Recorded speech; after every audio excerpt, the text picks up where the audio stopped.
Hey guys, it's Will from AFOL Anonymous, and I'm back with another review. This is the 5958 Mummy's Tomb set from the LEGO Adventurers Desert line. This came out in 1998. It comes with 260 pieces, 4 minifigures, and originally it came out for about $30 in the US, but now it goes for about 60 or 70 pounds in the UK, and I was lucky enough to pick this up for about 35 pounds with the box and original instructions. So I did very well on that, if I do say so myself. So we're going to start with the minifigures first. This is Johnny Thunder, one of the classic LEGO icons of the late 90s, early 2000s. He's in his standard desert outfit, and he comes with this accessory, which is one of the 4 printed map tiles from the desert line. All the Adventurer sets have unique map prints that kind of add to the collectability of the sets, and the one that this set comes with is this nice ram printed piece. Second up is Dr. Charles Lightning. He comes with quite a few accessories. He's got this magnifying glass, which actually, as you can see there, does magnify. He's got one of the classic LEGO old style backpacks, which open just like that. And then on the sides of this, you've got a pickaxe and also a frying pan. Third, we have the villain of the desert line, Sam Sinister. He comes with a top hat and one of the old style LEGO rifles. And then finally, my favourite figure of this set and of the desert line itself is Pharaoh Hotep. Some of the printing and detailing on this figure is genuinely incredible for the late 90s. He's got this printed Egyptian headdress piece, and you can see it's slightly gold and shiny on there. Then his headpiece has scarring on it and some stitch marks. The torso is incredibly well painted with some really vibrant colours, same with the feet and the leg printing on there. We're going to start off with the small build of the set. This is the Adventurer's car. It has room to sit 2 figures inside it. You've got one there and then one in the passenger seat. Some of the details on this car inside, you've got a gear stick here, which can move up and down, and then a printed tile piece of the dials. You've got room for an accessory on the side here and also on the other side. Let's pop that back. Then on the back, there's a spade that connects just by a clip piece on there. And then there's room behind the seats to put in a weapon or maybe that map piece from earlier, which can just slide in like that. Also on the front, you've got these 6 studs to act as spokes, and then this quite common printed windscreen piece with a little gunshot print in the top left. This is one of the more unique Adventurers desert vehicles because a lot of them are the same looking generally, but this one's a much more low vehicle, which I think gives it a certain flair to come with this set. And then of course we have the main event, which is the build of this set.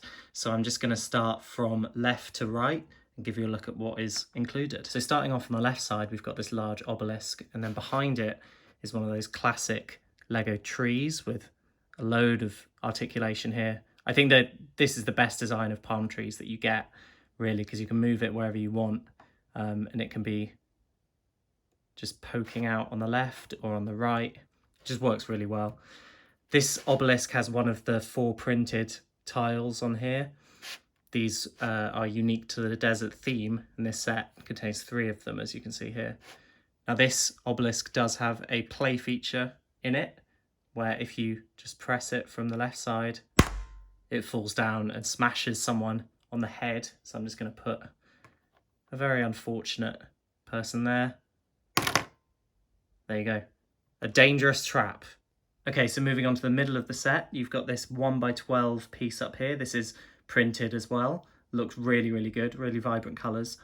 Equally within the set, there's a lot of blues and yellows and a big red piece here. It's quite common in the desert sets to have colours that pop out from the tan of the desert, and they look really good.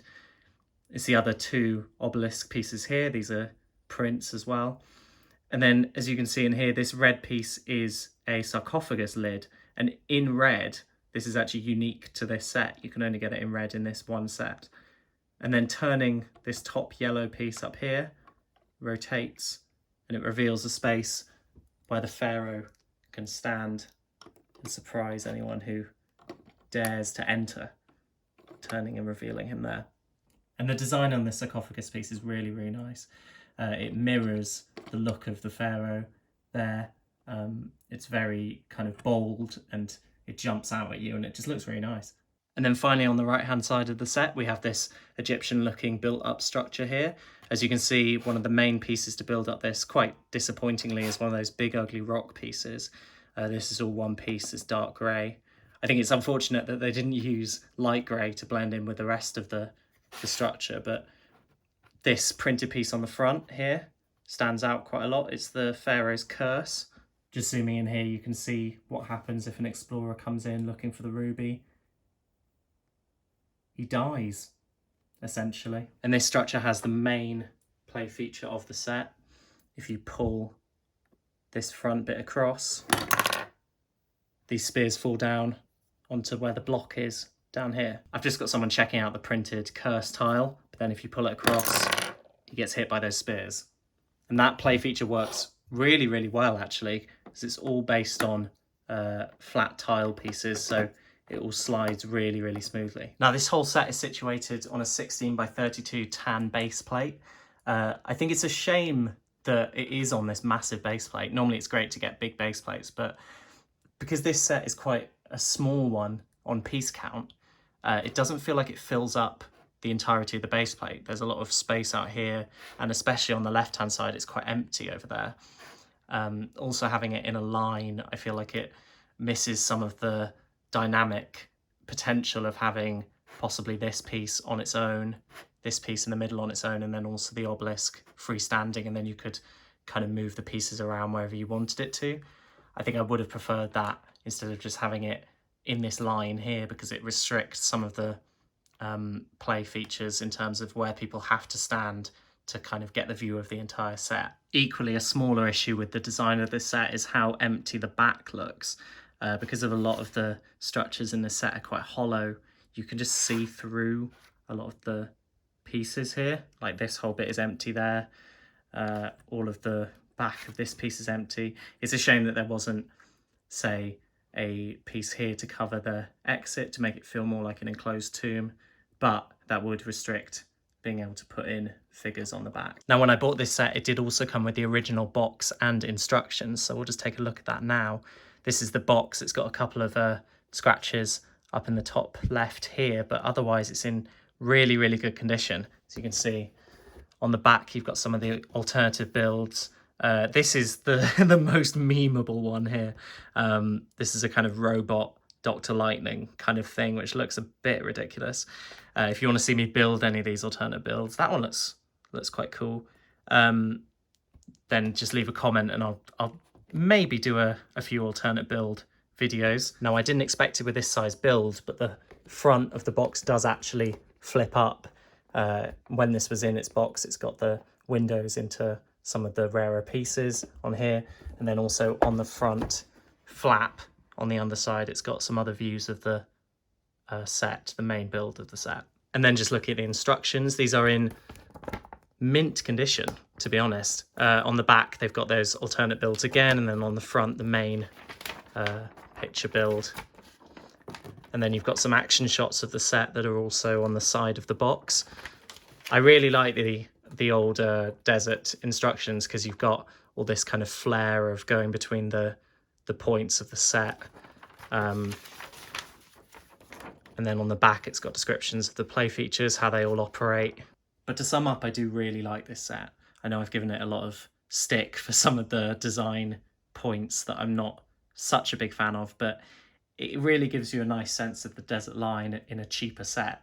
A lot of the colours that prevail through some of the bigger sets are seen here, especially a lot of the printed pieces as well, you get access to in this smaller set. And the main heroes and villains of this line are also available in here, plus a lot of good play features.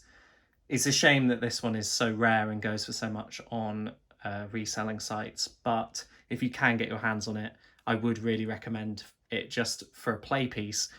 It's got a lot of really nice features to it, but also, as you can see, it does stand out, and if you have some kind of adventurous desert setup, it does look really good within that. So that's the review. I hope you enjoyed it. If you did, please leave a like. Give me a comment as to which themes you want me to cover. I've got a lot of adventurous sets in my backlog, so I want to get through some of those. You can check out some of my haul videos that have gone up. I've got a Bricklink haul and an eBay haul out. My previous review, which is of the Forbidden Corridor set from Harry Potter, is also up. There'll be links to all these in places. And you can also follow me on Twitter, which is in the description, and probably somewhere else. And also press that bell, maybe. I don't know what it does. Just ring it on and off. Anyway, I will catch you guys in the next one. Thanks for watching. Bye.